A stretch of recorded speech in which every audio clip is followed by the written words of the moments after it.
Okay, so may buntag.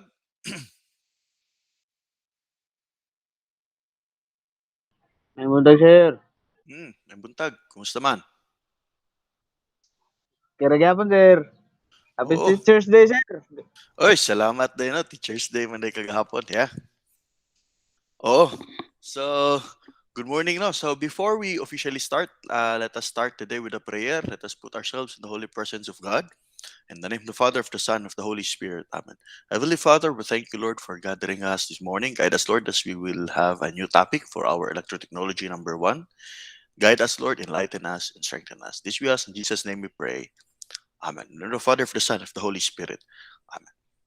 Okay, so may buntag pag-usap. So, before we proceed with the discussion for today's topic, yung topic natin dito, guys, is yung main switchboard. Okay, so before we proceed, ay yung concern mo muna, I would like to address some concerns kasi may nag-message sa akin with respect sa concern sa exam. So there are some concerns sa inyo ha guys na wala nakatake ng exam. So also some other concerns. So para ma-clarify natin yan guys, I will be giving a special exam. Okay, pero separate na siya, separate na special exam pero later na. Okay, so we will have a separate schedule for that special exam. Okay? So ayaw lang kay mo kabalaka kung wala mo ka-take og exam. Pero of course, expect na it would be different and mas lisod ng konti. So mas maayo gyud nga dito gyud mo take og exam dun sa schedule natin.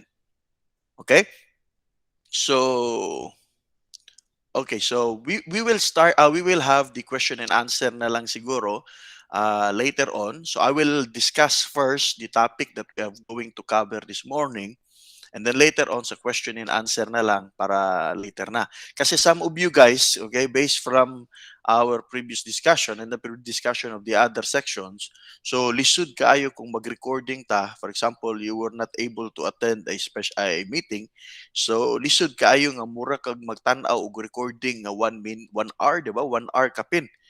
So, mura kag magtanaw og Netflix pero sad to say ang imong ka istorya, ang imong nakita nimo din na imong maestro. Okay untag maestra, di ba? Nga ganahan ka magtanaw sa imuhang maestro. Nya yung maestro nga upaw pagyud nya lalaki pagyud tiguang pagyud purembuyag. So walay lami, di ba? So by the way, maklaro ba kung tingog? Maklaro ba? Can you hear me? Oh, sir. Loud and Oh, clear? sir. Sir, Okay. Klaro, sir. Good, good. Okay, basig nagyaw-yaw ako diri ba, yung mura ra day tagtanga no. Oh, by the way guys, this is a recorded lecture. So that is why ang gagawin natin every meeting is I will be having a recording, record natin yung meeting natin but only sa portion na yung lecture natin. So we will stop the recording pagkatapos ng short lecture natin before ng question and answer natin kay para kung at least kung if you were not able to attend the meeting, at least mubo lang ang inyong tanahon. Diba? Siguro mga less than 30 minutes. More or less 30 minutes. Okay? So at least dito lang tayo mag-focus. Okay? So I hope okay lang sa inyo ha guys. Please raise your hands kung okay lang. Okay lang kung anaon lang na to. Mhm.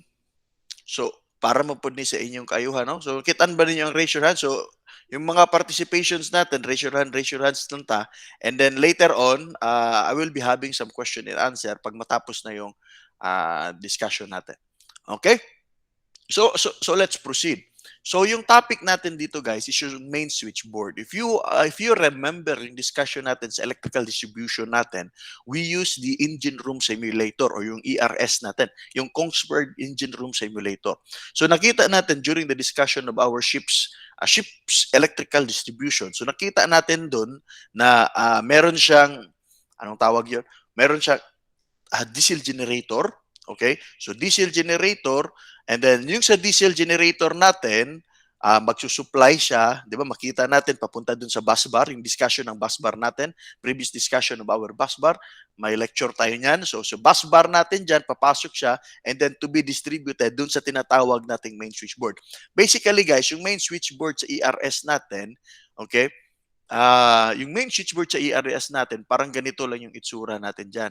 Dito muna tayo para hindi muna ako mag-switch ng screen. So, on board ship guys, ito yung discussion natin, it would be very helpful for you guys if you will be able to download this book. Ang title ng book na ito is Practical Marine Electrical Knowledge by Dennis Hall. So, ito yung libro talaga na gagamitin natin from our Electro 1, Electro 2, Electro 3, and then I think some discussion for automation. Okay, but mostly sa electrotechnology, this is one of the best book other than yung sa mga Reed's Electrotechnology. Kasi yung sa Reed's Electrotechnology, medyo mahirap yung discussion doon. Okay? However, ito yung practical marine electrical knowledge ni Dennis Hall, medyo magandang basahin kasi may mga pictures din. Okay? So, ito yung main switchboard natin. Yung main switchboard natin, guys, yung sa previous natin, I will also be sending yung tinatawag natin yung video natin na how to start the diesel generator dun sa ERS natin. Okay? Meron akong video na nagawa na nun using the ERS. So, ipakita ko sa inyo paano paandarin. So, from starting the emergency generator and then from i-click to nimong mga main switchboard. Yung main switchboard, guys, basically, ito yung itsura niya sa barko. Okay? So, although yung ERS natin, merong feature din nun na merong, parang ganito yung itsura niya, but most of the time, yung ginagamit natin is different. So, the good thing lang, kung well-versed tayo sa simulator, although medyo different siya, yung itsura lang, okay? However, pagdating mo sa barko, ito pala yung tinuturo ni Sir na mga switchboard na on off mo lang. However, yung problema yan ngayon, yung disadvantage niyan, pag nandun ka na sa barko, you cannot play with it. Okay? So, dili pwede magbuot ka dito on off sa switchboard. Ha?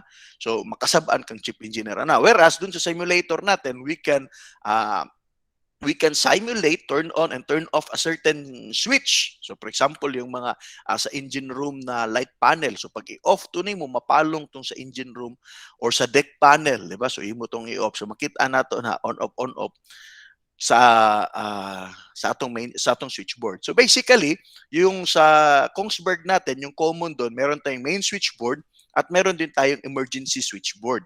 Okay? So, as what we can see here, ito yung mga itsura niyan. Okay, tandaan nyo lang to guys ha. Ito yung mga itsura na yan. Yan yung mga i-click mo. So basically, mga breaker yan. Okay, breaker mo yan. On off yung mga breaker. And then ito yung mga indicators. Some of it, yung sa frequency, yung iba din dito, yung sa amperahe natin. And then we have here the voltage. So as what we can see here, yung main switchboard natin, may section yan. Okay? Bawat column yan may section. So kita mo na natin. So, as what you can see here, wala dito yung sa emergency switchboard. Kasi iba yung emergency switchboard natin dyan. Okay? Please turn off your mic. Ay, naka-on ba ng mic? Please turn off your mic. Okay? So, yan. So, ito yung emergency switchboard natin. Makita natin yan, separated siya by every panel. Okay? So, walang emergency switchboard dito kasi iba din yung emergency switchboard natin. So, this one is divided into some parts here. So, we have the 440 volts. Okay? So, take note guys, 440 volts consumer. So, ang 3 nito, ibig sabihin nito, this is the 3-phase. Okay? 3-phase na 440 volts consumer. Okay? So, we have here the 440 volts consumer. Di lang nato ma-zoom in, kaya dili kay siya maklaro. Basically, as of this moment, naka-on yan, kaya naka-green. So, on off lang yan. Okay, and then some indicator here for the panel and then for the voltage and for the current. Okay, and then dito naman, ito yung sa generator 1. Sa generator 1 naman guys, normally, ang power ng switchboard nito guys is kahit wala ka dun sa generator, malayo yung generator mo, you can start or stop a generator, for example, generator 1, generator 2, dito sa main switchboard. Okay? So malayo yung generator mo, but you can still start, stop. So I think this one here is the start, stop. Okay? Dili lang kayo nato maklaro, start, stop. Okay? And then, sa pa bang common dito, no? Start, stop. Okay? Ito yung mga papasok. Ito yung so later on, makita natin dyan. So ito naman yung sa diesel generator 2. So take note guys, yung sa engine room simulator natin, and then meron pang diesel generator 3. Okay? So diesel generator 1, 2, and 3. So sir, bakit marami tayong generator on board? Okay, take note guys na yung mga generator natin is rated yan sa kilowatt. So for example, yung generator natin is rated 750 kilowatt. However, isang generator lang yan. However, sige, round off na lang natin para madali yung multiplication natin. So let's say yung generator natin is rated ng 500 kilowatt. So yung 500 kilowatt natin for a one generator, there will be some loads na medyo mabigat. For example, yung mga boiler natin, the biggest load na kailangan, ng biggest electrical load natin sa barko is yung shaft natin. Okay? Yung paandarin na yung propeller natin. So yun yung, kasi yun yung pinakamalaking motor natin. So once paandarin mo na yun, paandarin na natin yung barko natin, so yung emergency generator 1 natin will not be enough. So kailangan natin ng another generator. So that is why we have generator 2 here and we have generator 3. Okay? So, anong mangyayari nito, sir? Paano natin yan? So that is why we have yung concept na paralleling of generator. Okay, parallel. So take note, if you are going to review the basic theories of generator, once we connect two generators in parallel, the voltage will be the same, but the total current will be additive. Okay, will be additive. So ibig sabihin lang yan, if the voltage will be the same, so for example, nakaandar yung generator 1 mo, and then yung rating natin dito in terms of kilowatt, para mas madali yung calculation natin, let's say 500 kilowatt. Okay? So once paandarin na natin yung generator 2 natin and then i-parallel na natin yan, okay, yung common term nito guys on board ship is i-parallel mo or i-synchronize mo yung generator. So, yung generator 1, generator 2, pag i-parallel mo na yan, pag nakaandar na yun and then pa-parallel na, instead na 500 kilowatt lang yung nakasupply sa busbar natin, ang mangyayari na ito, yung available na is 500 plus 500, that is equal to 1,000 kilowatt. So yan yung mangyayari natin with respect to the power. Magiging additive yan. Okay? And then pag nagpa-andar ka pa ng isang generator plus another 500, so ang total niyan is 1,500 kilowatt. But of course, those things are kuan lang siya. Not an exact value. Okay? So however guys, if you have your generator 1, ito yung generator 1 mo ngayon, paandarin mo na yung generator 1. So yung generator 1 mo na, and then ipasok mo na sa busbar. So as of this moment, yung generator mo ngayon, generator 1 mo, nagsusupply na siya ng 440 volts sa busbar. So I hope guys na ma-imagine niyo guys, no? I-combine nyo lang yung imagination nyo yung sa first topic natin, yung sa ship's electrical distribution, and then yung last topic natin, yung sa busbar. So basically, yung sa generator natin, pag nakaandar na yung generator natin, 440 volts, 500 watts, generator 1, so yan na yung nagsusupply ng voltahe natin dun sa busbar natin, and then towards our loads. Okay? So ngayon, habang nagsusupply yung generator 1 natin dito, okay? So we have to prepare yung generator 2. So I prepared guys. So kung medyo nalilito kayo, don't worry. There will be a separate video for starting and synchronizing the generators. Okay? I will also upload that one dun sa Neo LMS natin. Okay? So ito yung generator 1, generator 2 ngayon natin dito. So ngayon, anong mangyayari? Diretso lang ba nimo na siya ipasok, sir? Isulod lang ba nimo siya diretso na padulong sa imong busbar? No. Meron tayong tinatawag na synchronization panel. So dapat guys, dili lang ka pagbuot-buot. Na for example, yung generator 1 nimo nakapasok na dun sa busbar mo and it's already supplying 440 volts dun sa busbar mo. So the moment you start the generator 2, dili lang na nimo siya automatic ipasok sa imong busbar. You have to go to the synchronization panel. Okay? And then I also included some discussion there. So we have here the synchronizing lamp. Okay? Ito yung makikita natin. And then yung ibang synchronizing lamp natin dyan is yung medyo marami pa. Okay? So medyo marami pa. And then 11 to 12. So before mo siya ipasok dun sa ERS natin. But in this case here, ganito yung itsura natin in this book. Okay? However, meron naman yung sa synchronizing panel na semi-automatic na or automatic, ipindot mo lang dyan, and then yung mga controllers na natin, siya na yung mag-synchronize, papasok na. So, don't you worry. Hindi naman yung main topic natin dyan for today's lecture. So, basically, yung point lang natin dito, guys, ito yung mga nagsusupply natin dito. Okay? Generator 1, generator 2, and generator 3. And then in order to di ba, moral ni siyang mga worker 1, worker 2, and worker 3. So para mas efficient yung trabaho nila, they have to synchronize their work. Okay? So ito yung magiging manager nila. Okay, so i-synchronize nila. By the way, manager is a very good term kasi ang mangyayari nito guys, for example, nakaandar yung generator 1 and generator 2, generator 3 mo. So for example, bumaba yung load mo, depende sa priority mo, automatic mag-o-off yung isang generator. So something like that. And then for example, nabulilyaso lahat ng generator 1, 2, 3 mo, automatic yan, aandar yung emergency generator mo pag nag-blackout yung barko mo. So basically, yung concern lang natin dito is we have here, ito yung mga switchboard natin. So later on, ipakita ko sa inyo guys, ano yung mga itsura nito. So yan lang yung on off mo. And then dun sa next picture natin, yung sa simulator natin, ipakita ko sa inyo kung ano yung mga loads na nandito. Okay? So ito yung sa 440 volts natin, and then we also have here another load for the 440 volts, and then ito yung 220 volts. Okay? Yung 220 volts natin, galing pa rin yan dito sa generator natin na 440 volts. Kaya lang yan, dumaan lang yan sa tinatawag nating step-down transformer. Okay? Kasi take note, dalawang klase yung transformer natin. Yung main classification niya, we have the step-up and we have the step-down. Okay? Yung step-down transformer natin, for 440 volts, gawin niyang 220 volts.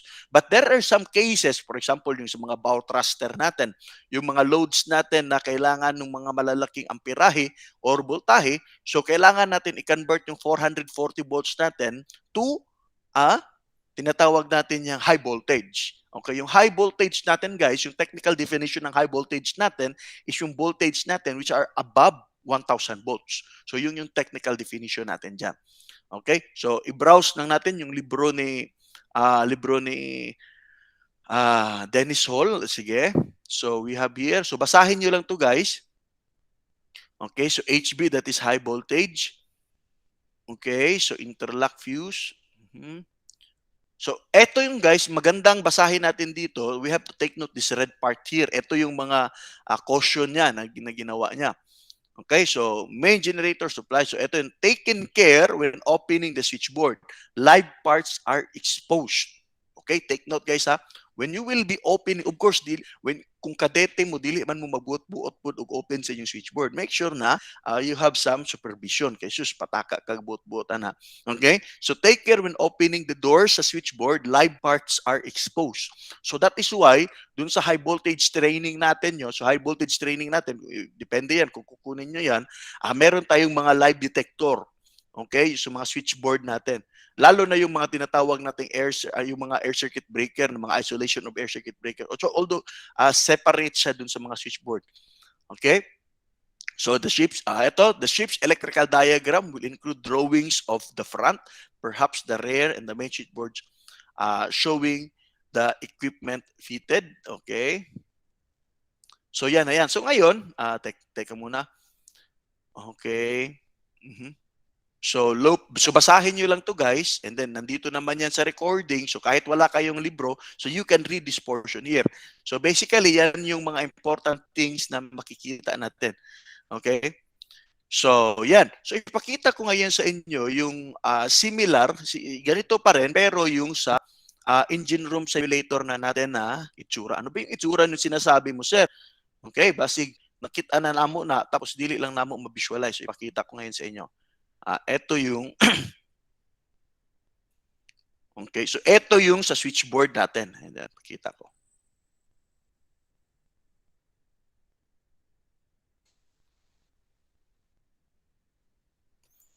Okay, sandali lang.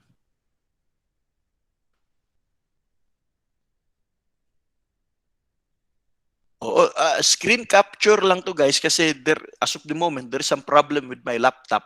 Okay, bumili pa ako sa Lazada. Nag-order pa ta sa Lazada, no? Mangita pa ta sa Lazada ani og kanang battery. Okay, kay nabulilyaso ang battery sa akong Mac ba. Kung magpa-service center manguta, 5,000. Okay, 5,000 kapin gida. Whereas doon nakita na ko sa Lazada, mga 1,000 plus lang yung battery.